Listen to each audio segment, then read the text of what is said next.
Hello Reza, কি হয়েছে? Phone করলি কেন? তুমি এত সকাল সকাল বেরিয়ে গেছো ড্যাড, এদিকে কি হয়েছে সেটা শুনেছো?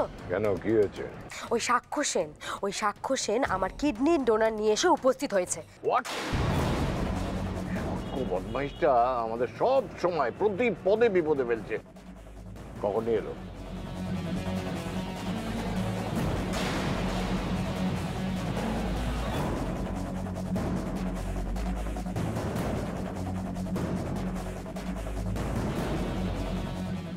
যাকে আমি তোমাকে ওই মহিলার একটা ছবি সেন্ড করেছি, এক্ষুনি দেখো তুমি।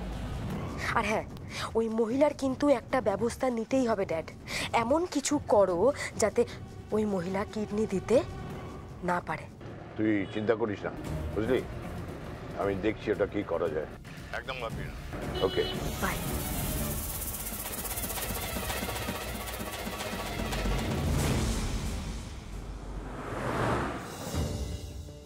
ডাক্তারবাবুর মুখ দেখে তো মনে হলো উনি টেস্টগুলো করে খুবই আশাবাদী। উনি বোধহয় ধরেই নিয়েছেন আপনি রিয়াকে কিডনি দিতে রাজি হয়ে গেছেন, কোনো কমপ্লিকেশন হবে না। আমারও তো ঠিক সেটাই মনে হলো। কিন্তু শুধু একটাই প্রশ্ন, পরবর্তীকালে আপনি পিছিয়ে যাবেন না তো? না না, পিছিয়ে যাব কেন?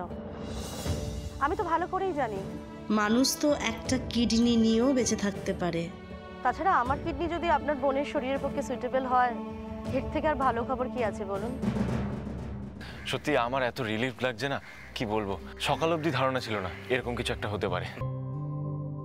থ্যাংক ইউ সো মাচ সাক্ষ্যদা, তুমি যদি না থাকতে এই যোগাযোগটাই হয়তো হতো না। এই না না রিভু, এভাবে বলছো কেন? আমি কি করেছি? আচ্ছা, আমার কিছু টেস্ট বাকি আছে, এর জন্য বোধহয় কালকে সকালে একবার আসতে হতে পারে। বলছি, আপনার কোনো অসুবিধা হবে না তো? মানে আপনি তো চাকরি করেন। হ্যাঁ, একটা এনজিওর সঙ্গে যুক্ত আছি। না না, আমার কোনো অসুবিধা হবে না।